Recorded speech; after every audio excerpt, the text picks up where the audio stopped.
Trees are a ready-made natural ally in the fight against climate change. They absorb carbon from the atmosphere and store it in their wood.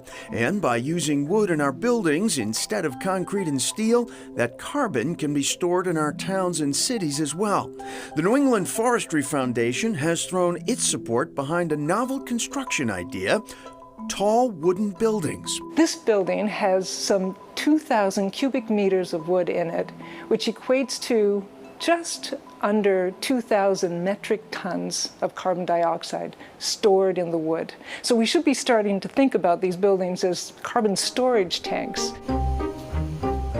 Peggy Clouston is a professor of timber engineering. We meet up with her in the John W. Alver building at UMass, built in 2013. Back then, there were maybe 30 or 40 major buildings in the US. Now there's over 1,000. Making tall wooden buildings possible, a new technology: cross-laminated timber, sometimes called mass timber. Tiny strips of wood are glued together to form massive beams and large panels. This is my wood mechanics laboratory. This is where we make and break wood. It's like my own torture chamber for wood, if you like. The new code will allow mass timber to be used in buildings up to 18 stories, which is a huge achievement. Not only does the wood store carbon, it replaces the use of concrete and steel, processes that are terrible emitters of greenhouse gases. And then there is wood's pleasing aesthetic factor. I like to say that this building is not just about comfort, it's actually mood lifting. People walk in, they smile. I predict, in 3 to 5 years, you'll be seeing these buildings going up, all over the place.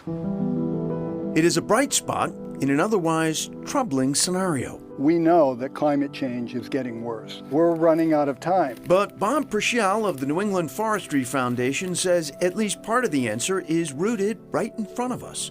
Better managed forests could absorb hundreds of millions of tons of carbon, as much as would be released by all 7 million cars in New England for 20 years. We don't have much time to make this happen. We need to get on the right path, and what we're saying is, with forests, we can get on the right path immediately. And that's what's so unusual about this. We don't have to invent a new machine or a new technology. Really, we just have to convince the forest landowners of New England to make a shift. We're sitting on a really big solution.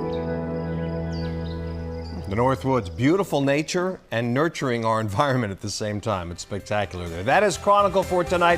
Thanks so much for joining us, everyone. I'm Anthony Everett. And I'm Shana Seymour. Have a great evening. We'll see you back here tomorrow night. Good night, everyone.